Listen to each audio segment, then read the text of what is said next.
بسم الله الرحمن الرحيم الحمد لله رب العالمين والصلاة والسلام على أشرف الأنبياء والمرسلين نبينا محمد وعلى آله وصحبه أجمعين أما بعد. Donc dans ce cours, Inch'Allah, nous allons parler et nous allons expliquer l'évolution de l'école malikite, c'est-à-dire du madhab maliki, durant les époques.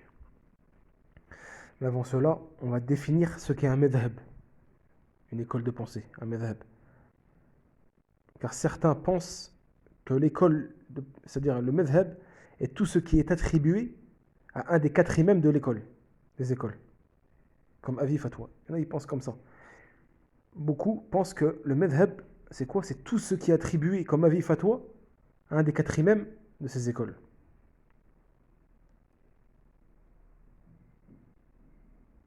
Et si ceci était vrai, cela voudrait dire que par la mort de l'imam, l'école ou le madhab meurt également, par la mort de l'imam. Mais ce qui n'est pas le cas. Le madhab est toujours vivant.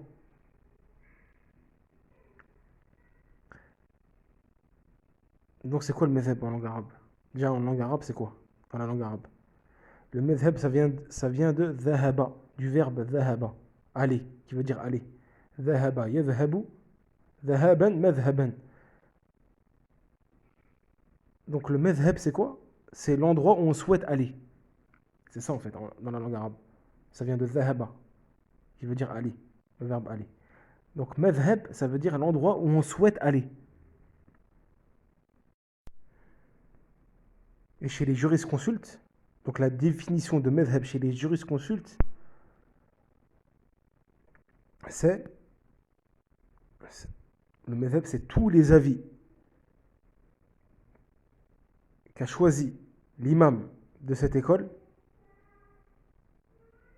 ainsi que les règles et les fondements instaurés par cet imam,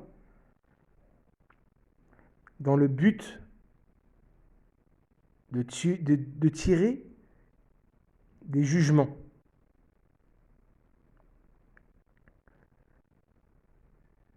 Ainsi que les avis de ses suiveurs, qui l'ont suivi comme jurisconsulte, tirés, c'est-à-dire les avis de ces suiveurs-là, des jurisconsultes, les avis de ces jurisconsultes tirés des règles fondamentales instaurées par l'imam. C'est ça le madhab, dans la définition des jurisconsultes. C'est tous les avis émis et choisis par l'imam de l'école, ainsi que les règles fondamentales instaurées par celui-ci, et les avis tirés, juste les avis des jurisconsultes qui sont venus après lui, qui l'ont suivi dans sa méthodologie, tirés, c'est-à-dire ces avis-là, tirés des règles fondamentales instaurées par l'imam de l'école. Donc c'est ça le madhab. Donc ça ne comprend pas que les avis de l'imam de l'école. Ça comprend aussi les avis des jurisconsultes qui ont suivi l'imam dans la méthodologie. Parce qu'il y a des avis où l'imam, comme l'imam Malik par exemple, il ne s'est pas prononcé dessus. Par exemple parce que c'est un sujet qui n'existait pas à son époque. Là, c'est un événement nouveau qui est apparu à l'époque de certains jurisconsultes qui ont suivi l'imam Malik par exemple, dans ses fondements et méthodologies. Donc là, ces savants malikites, ces jurisconsultes qui sont venus après l'imam Malik, ils vont émettre un avis, un jugement religieux sur un événement nouveau qui n'existait pas à l'époque de l'imam Malik. Ils vont émettre cet avis-là ou ce jugement religieux en se basant sur les règles fondamentales instaurées par l'imam de l'école. L'imam Malik ici. Donc ça comprend tout ça le madhab. Donc dans cette définition-là rentrent les paroles de l'imam et ses avis qu'il a émis, ainsi que les bases et les règles, et les paroles des jurisconsultes qui l'ont suivi dans la méthodologie, et les avis, et leurs avis. Yani. Donc voilà. Pour ce qui est du mot madhab, dans, pour ce qui est de la définition de madhab chez les jurisconsultes. Et dernièrement aussi, le mot madhab signifie aussi tout ce qui amène à émettre une fatwa dans cette même école. Par exemple, il est dit le madhab sur ce sujet est ceci ou cela. Dans le sens que la fatwa sur ce sujet est ceci ou cela. Par exemple, je dis, moi, c'est quoi ça, c'est quoi le jugement de, quel est le jugement de cette chose-là? On va me répondre, quel est le jugement de cette chose-là chez les Malikites? On va me répondre, le madhab, c'est que c'est permis. Ou bien le madhab, c'est que c'est haram. Ou bien le madhab, c'est que c'est recommandé. Ou bien détestable. Ça signifie ça aussi. C'est tout ce qui amène à mettre une fatwa dans l'école. Et donc, la définition du madhab qu'on a citée chez les jurisconsultes, donc elle n'était pas présente à l'époque des 4 imams. Donc c'est une erreur de dire qu'un des 4 imams a eu la volonté, ou bien les 4 imams ont eu la volonté de fonder leur école. C'était pas ça leur intention à la base. Cela n'a jamais été souhaité par aucun des imams. Mais c'est sa façon de faire, ou sa façon de faire était de faire des efforts de compréhension sur l'épreuve. Et ses élèves l'ont suivi en cela, dans ses avis et sa méthodologie, et dans l'utilisation de ses règles, dans l'effort et la compréhension des textes, et dans sa technique de compréhension, et tout, qui s'est justement distingué des autres, qui a été après appelé école juridique, madhab. Donc c'est après le décès de l'imam que ça a été appelé madhab, lorsque les élèves ont regroupé ses avis, sa méthodologie, sa compréhension des textes, ses avis, etc. Après, ils ont appelé ça l'école de pensée de l'imam Malik ou de l'imam Ahmed, etc. Mais à la base, l'imam, lui, c'était pas son intention de faire une école. Lui, il enseignait, suivant sa méthodologie et sa compréhension des textes. Et en tirait, à travers celle-ci, les jugements religieux, des preuves, des textes. Et c'est ces élèves, justement, après, qui ont regroupé tout ça, et on en fait une école. Qui ont appelé l'école malikite, par exemple. Parce qu'elle est basée sur les fondements et les règles et la compréhension des textes de l'imam Malik.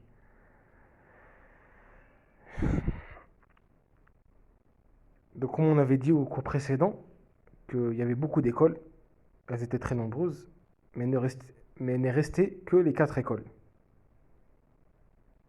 connues.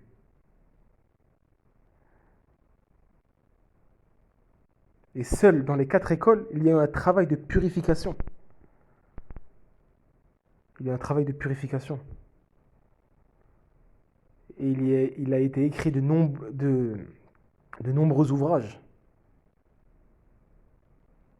sur ces 4 écoles. Des ouvrages de fiqh, de jurisprudence.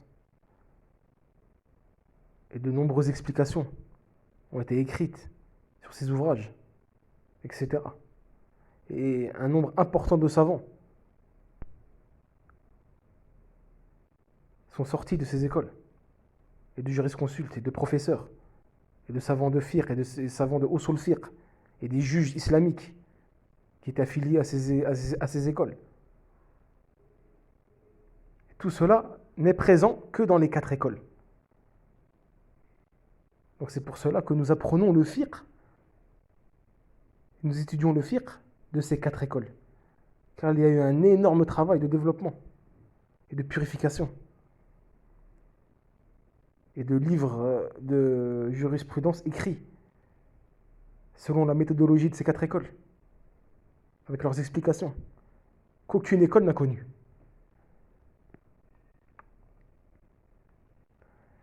Et l'école malikite, comme on a dit au début, a connu divers événements, c'est-à-dire diverses étapes.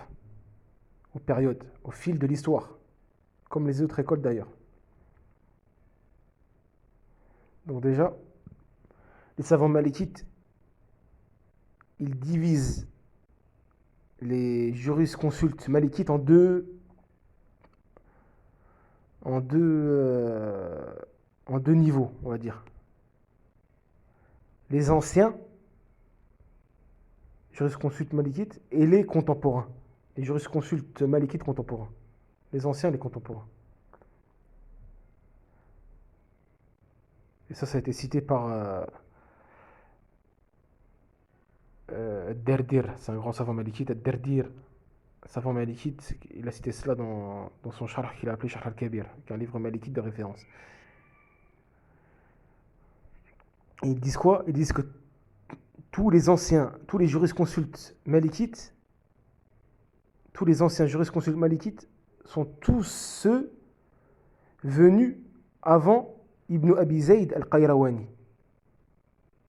Ça, c'est les anciens jurisconsultes malikites, les savants malikites, les anciens, tout ce qu'on appelle. C'est qui les anciens? Mutaqaddimin, yani.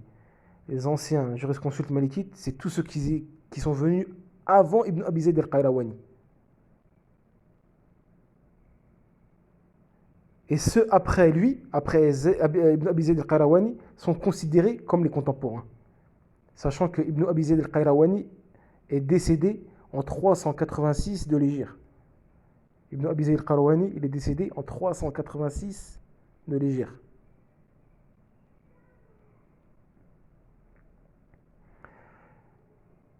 Donc pour résumer, tous les savants malikites avant le 4e siècle de l'Hégire sont anciens. Et après le 4e siècle de l'Hégire, c'est-à-dire juste après la mort d'Ibn Abi Zayd al-Qayrawani, sont considérés comme contemporains.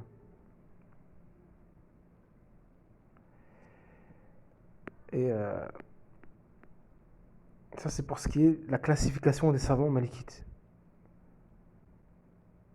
En ce qui concerne l'évolution du madhab malikite et ces périodes, elles ont été divisées par certains savants en 4 périodes. La première période, elle s'appelle, ou bien la première étape, elle s'appelle l'étape de la mise en place des fondements. Et cette période-là, ou bien cette étape-là, est celle de l'imam Malik uniquement. Pourquoi? Parce que là, elle s'appelle l'étape, ou bien la période de la mise en place des fondements, des bases. Qui a mis les bases et les règles fondamentales, et les fondements? C'est que l'imam Malik, comme on a dit. Donc il a émis des règles et des bases sur lesquelles se sont appuyés ses élèves.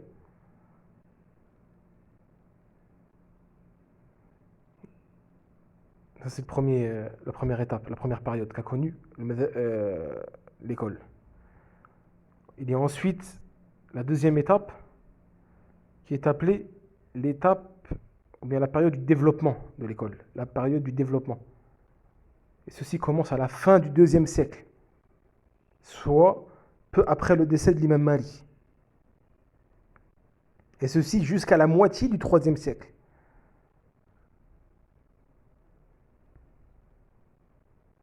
Et durant cette période-là, c'est-à-dire la deuxième étape, il y a eu une propagation géographique du malikisme. L'école malikite, elle a commencé à sortir de Médine, là, et s'est répandue jusqu'en Irak et en Égypte. Et là, les élèves de l'imam Malik ont commencé à émettre des fatawas sur des sujets, des branches de la religion, jurisprudentielle, tout en se basant sur les fondements établis par l'imam Malik lui-même. Et durant cette époque-là, cette période-là qu'on a appelée la période, ou bien l'étape du développement de l'école, est apparu de nombreux ouvrages. C'est-à-dire là, la période entre c'est-à-dire après le décès de l'imam Malik jusqu'au 3e, 4e siècle. Donc, est apparu de nombreux ouvrages, comme Al-Mudawwana li Sahnoun, Al-Asadiyya, Al-Utbiyya, Al-Wadiha ibn Habib, Al-Mawaziyya et d'autres. Donc ça, c'est des livres mères, des références, qui ont été écrits tout après le décès de l'imam Malik. C'est des livres qui ont regroupé les avis, tous les avis de l'imam Malik ainsi que de ses élèves. Et c'est sur ces livres-là, justement, que s'est construit l'école de l'imam Malik, l'école malikite. C'est pour ça que c'est des livres mères, des livres références. Puis après ce niveau-là, c'est-à-dire après cette étape-là, cette période-là, c'est-à-dire l'étape du développement du madhab, il y a eu la troisième étape qui est appelée l'étape de la pratique, qui commence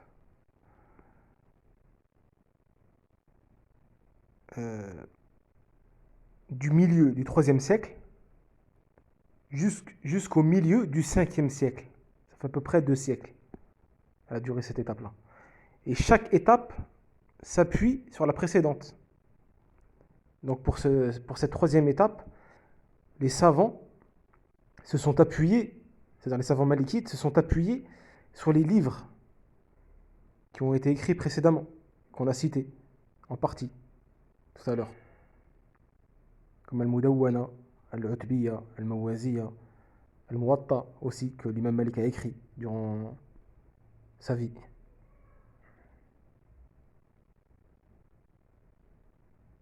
Donc durant cette étape-là, qui s'appelle l'étape de la pratique,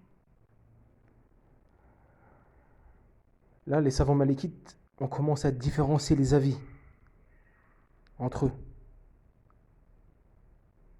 Donc là ils font des recherches, ils différencient entre les avis, ils font des recherches, des débats, ils essayent, en utilisant les règles, des efforts d'ijtihad, etc.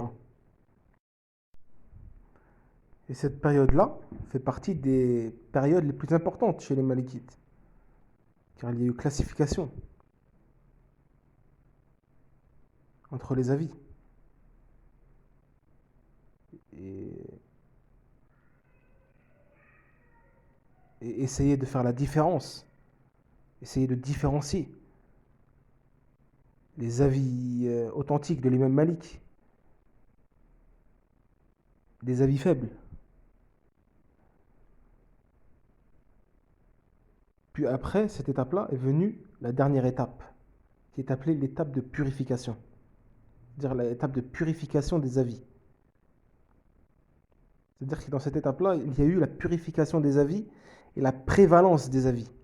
C'est-à-dire que là, ils ont purifié les avis, ils ont fait prévaloir des avis sur d'autres, quel est le plus fort et le plus faible. Et ceci car il a commencé à avoir énormément d'avis dans l'école. Parmi ceux-là, des avis forts, ainsi que des avis faibles, des avis prépondérants et des non prépondérants. Donc là, il y a une purification, une prévalence des avis.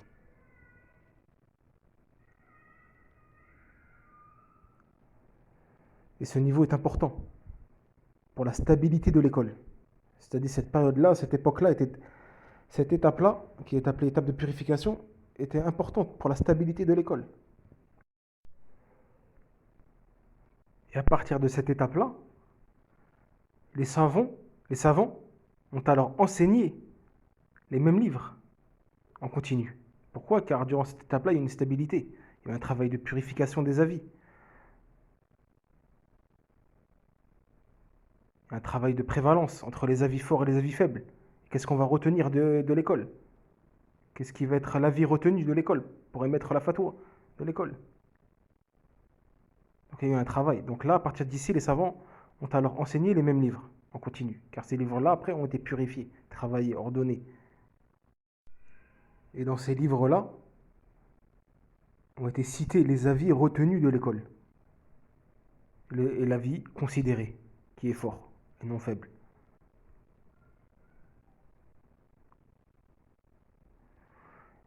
Donc ça, cette division d'étape de l'évolution de l'école malikite a été citée par certains savants et chercheurs. Et certains limitent, c'est-à-dire cette évolution qu'a connue l'école malikite au nombre de 3 étapes et non 4, comme le précédent. Même s'il n'y a pas trop de différence, c'est quoi la différence? C'est quoi la différence? Elle est dans le fait que cette division-là qu'on va citer là, qui est en 3 étapes, elle a regroupé la première étape et la seconde étape en une seule. Donc ça revient à 3 étapes et non 4, mais ça revient au même à peu près. Donc là, on va citer cette division-là qui est citée aussi par certains savants. Donc là, la première étape, c'est l'étape de la construction. Et la deuxième étape, c'est l'étape de l'évolution et développement. Et la troisième, qui est la dernière, c'est l'étape de la stabilité de l'école. Donc on va commencer par la première étape, suivant cette division-là de certains savants, qui est l'étape de la construction, comme on a dit. Et celle-ci commence de l'imam Malik jusqu'à la fin du 3e siècle environ. C'est-à-dire lors des décès des 2 grands juges et savants malikites, qui sont le Qadi Ismail et le Qadi Abdel Wahhab, qui sont tous deux irakiens, de grands savants malikites irakiens, très connus. Et le Qadi Ismail est décédé en 282 de l'Hégire, qui est l'auteur du livre connu qu'il a écrit dans le fiqh malikite, qui s'appelait Al-Mabsouta. Al-Mabsouta. Et ce livre fait partie des références, justement, dans l'école. Donc là, cette première étape, c'est l'étape du regroupement des avis. Là, durant cette étape-là, ils ont regroupé les avis de Malik, ainsi que de ses élèves. Ils les ont retranscrits dans des ouvrages, dans des livres de référence.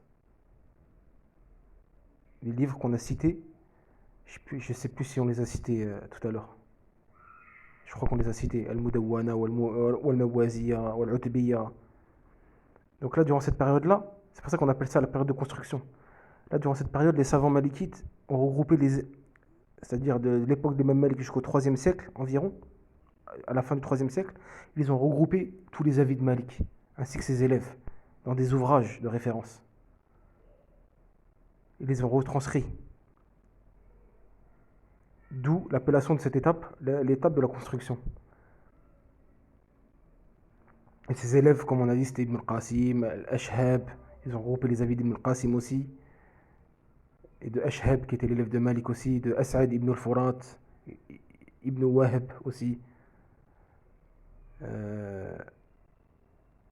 Et d'autres élèves de l'imam Malik qui sont très connus, dont l'école a été bâtie sur leurs avis.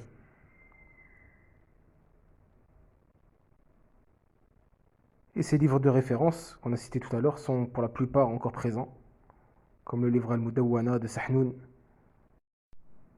et d'autres ont disparu. Donc après cette période-là, il y a la période ou bien l'étape du développement. Donc ici, là, les questions jurisprudentielles ont été développées, les branches ont été développées, des nouveaux avis sont arrivés, en adéquation justement avec les bases de l'école, les fondements de Malik. Et les avis ont été classés en prépondérants et non prépondérants. Donc cette période-là commence avec la fin de la première période, et c'est comme on a dit, c'est-à-dire fin 3e siècle, et se termine vers la fin du 6e siècle. Donc environ avec le décès du grand savant malikite Ibn Shas, qui est décédé en 616 de l'Hégire. Un grand savant qui s'appelait malikite, qui s'appelait Ibn Shas, il est très connu. Et cette période-là, cette deuxième étape, qui est appelée étape de développement, est la base de l'école malikite, pour plusieurs raisons. Parmi ces raisons-là, le fait qu'il y a eu durant cette période, il est apparu de grands savants malikites durant cette période-là. Comme le savant Ibn Abi Zayd al-Qayrawani, il est apparu durant cette période-là. Il a écrit son livre, Al-Risala, qui est très connu. Il y a eu aussi Ibn Rushd, qui est apparu, Al-Baji, qui est un grand savant malikite aussi, Ibn al-Arabi, Al-Qadi Iyad, Ibn Abd al-Barr, Al-Qadi Abd al-Wahhab, Ibn Shas, et plein d'autres grands savants malikites. Et durant cette période ont été écrits de nombreux ouvrages de grande valeur, regroupant le fiqh et des avis et les preuves et des règles, des règles d'effort, d'interprétation des textes. Et parmi ces livres, ceux de Ibn Abd al-Barr, qui sont nombreux et très utiles.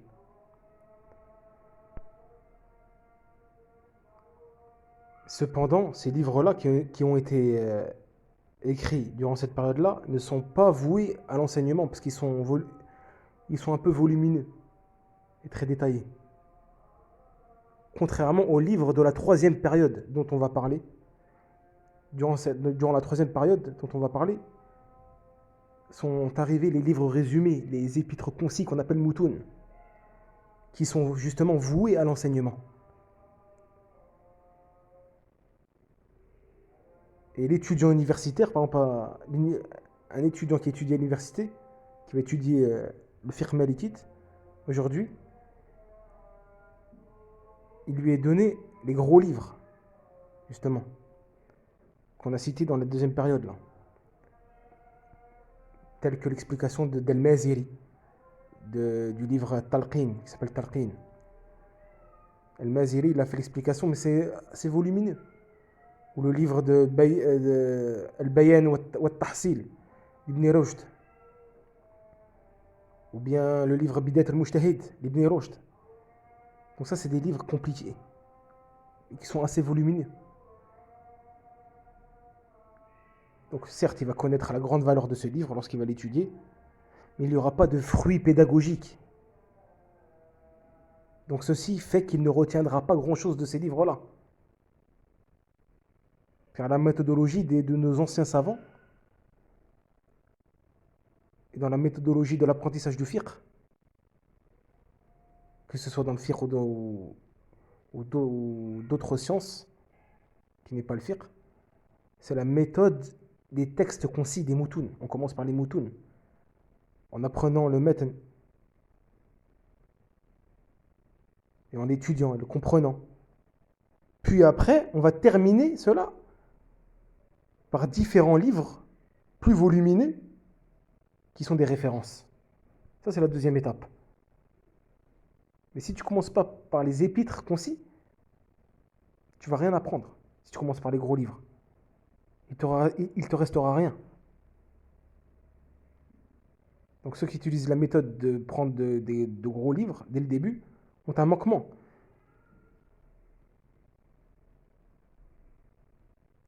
Parce qu'ils n'ont pas étudié les livres concis d'abord, les moutouns, qui sont concis, résumés, ordonnés, faciles à apprendre, pour ne pas s'éparpiller et se mélanger les pinceaux.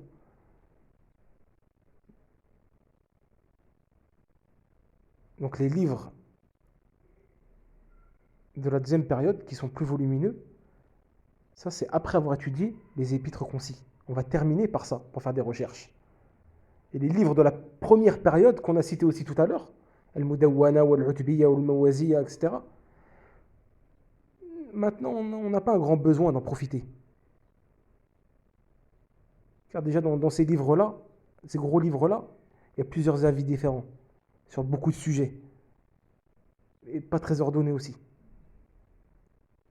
Sachant que les livres de la deuxième période contiennent les informations des livres de la première période déjà, en mieux organisés et purifiés.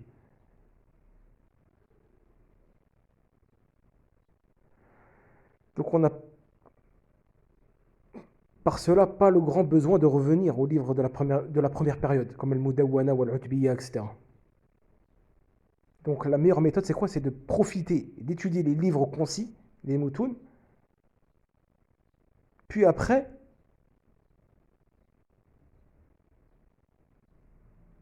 faire des recherches dans les livres de la deuxième période. Tu apprends et tu étudies, tu comprends bien les livres concis, c'est-à-dire les moutoun, résumés.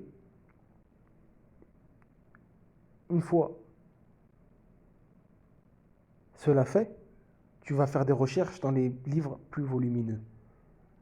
Par exemple, on va prendre le Matan concis dans le fiqh malikite de la troisième période, c'est-à-dire par exemple Al-Akhdari, ou bien le Matan Ibn Ashir, ou bien Mukhtasar Khalil, ou autre. Et on va revenir aux différentes explications de savants sur ces livres-là. On va l'enseigner avec un enseignant. Puis après, une fois cette étape-là finie, on va terminer cette étude par le retour au livre de référence de la deuxième période. Faire des recherches. Comme le livre de Lakhmi, ou bien celui d'Al-Baji, d'Ibn al-Arabi, d'Ibn Rushd, qu'on a cité tout à l'heure, etc. Et ceci est la méthodologie exemplaire adoptée dans l'étude du fiqh malikite. Ou sinon, l'enseignement sera incomplet. Car par exemple, la méthode universitaire, qui consiste uniquement à étudier les livres de la deuxième période, certes, ils ont beaucoup de preuves, de connaissances, de divergences, etc. Mais ils auront un problème dans la mémorisation des avis, des sujets. Et, et- et donc de pouvoir répondre sans réfléchir aux questions sur les sujets traités. Et auront des difficultés à répondre aux questions des gens sur des sujets de fiqh. Contrairement, si on commence par les épîtres concis, qui, qui sont plus faciles à mémoriser, les questions sont plus faciles à mémoriser. C'est plus concis, c'est plus simple. Puis après, pour terminer, justement, sur les livres plus volumineux, qui sont de la deuxième période. Donc là, on va parler de la troisième période. La troisième période est celle de la stabilité. On a dit la première période, c'est celle de la construction, l'étape de la construction. Deuxième étape, c'est l'étape du développement. Et on a expliqué. Et troisième étape et dernière, c'est l'étape de la stabilité et de la continuité, qui commence à partir de l'époque d'Ibn al-Hajib, qui est mort en 646 de l'Hégire, avec son livre qu'il appelait Jami' al-Ummahat, où il a résumé le fiqh malikite dans son livre-là, Jami' al-Ummahat, Ibn al-Hajib, qui est mort en 646 de l'Hégire. Donc ça commence à partir de là, la troisième étape. C'est là que les livres concis ont commencé à apparaître, dont Jami' al-Ummahat. Puis après est venu le savant malikite Khalil, avec son livre qui s'appelle Mukhtasar Khalil. Donc lorsque est venu Khalil, qui est mort, qui est décédé lui en 767 de l'Hégire, si je me rappelle bien, il est venu et a fait son Mukhtasar Khalil. Il a fait un autre résumé. Donc les gens ont délaissé après l'étude du livre d'Ibn al-Hajib, qui s'appelle Jami' al-Ummahat, pour étudier le livre de Khalil, qui est encore mieux résumé, et mieux travaillé, et purifié. Et comme on a dit, cette troisième période-là, qui s'appelle la période de la stabilité, est celle des petits livres, des livres concis, c'est-à-dire des moutouns, ainsi que de leurs explications.